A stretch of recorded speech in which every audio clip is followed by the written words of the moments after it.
السلام عليكم ورحمة الله، متابعينا الكرام على قناتكم معلومة ريفيو. النهاردة هاخدكم في جولة جديدة ومكان جديد. المكان هو مزارع دينا، ومكانه في الكيلو 80 طريق مصر اسكندرية الصحراوي في اتجاه القاهرة، والدخول ليه من مدخل 49 لطريق الخدمات. وزي ما كلنا عارفين ان مزارع دينا عندها منتجات كتير، وكلها من انتاج مزارعها عصائر والبان وجبن ولحوم وخضروات وفواكه. النهارده هناخدكم في جوله لمكانها على الطريق الصحراوي اللي بيعتبر زي ريست على الطريق، يعني تقدر تدخل تفطر او تتغدى او تشرب اي مشروبات. كمان فيها هايبر لبيع منتجاتهم، وكلها بتلاقيها طازه وفريش. وفي اماكن خضراء واماكن لعب الاطفال في امان، ومتاح عندهم كمان انك تقدر تقضي اليوم عندهم في المزرعه عن طريق الحجز المسبق. واليوم عباره عن يوم في المزرعه بيبتدي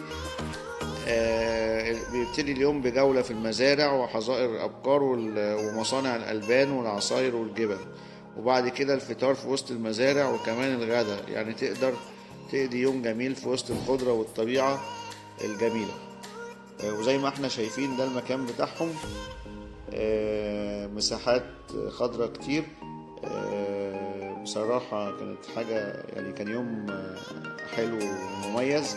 بس للأسف ما لحقناش اليوم بتاع المزرعة، لازم بتحجز قبليها واحنا ما كناش نعرف يعني. فإن شاء الله لو صادف وعرفنا نصور لكم يوم المزرعة بإذن الله هنبقى نصوره لكم. بس هنا ممكن تقدر تفطر، تاخد فطارك، تاخد أي مشروب. بيعملوا فطير حلو جدا. مساحة بصراحة كبيرة، الأطفال تقدر تلعب في أمان، في أماكن للعب الأطفال وزي كيدز اريا كده صغير. المساحات واسعة وحلوة على الطريق، على الطريق الصحراوي زي ريست. والهايبر كان جميل جدا برضو، هتلاقوه من خلال الفيديو مصور لكم المنتجات اللي موجودة جوه. هتلاقوا منتجات كتير،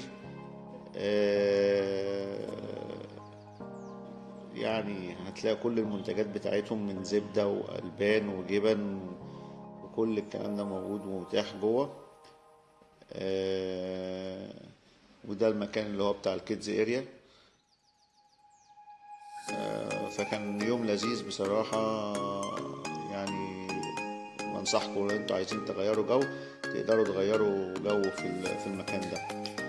وده الفطار كان مش وعسل نحل وعسل اسود وقشطة وبطاطس وفول، يعني متنوع.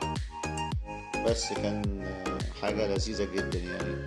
الفطيرة برضو كانت فطيرة حلوة قوي، وتكفي عدد يعني ممتاز. يعني مثلا من 3-4 أفراد ممكن ياكلوا فيها، يعني فطيرة كبيرة زي ما احنا شايفين.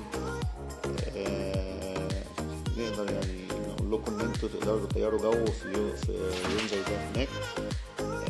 يوم جميل تقدروا تقضوه هناك.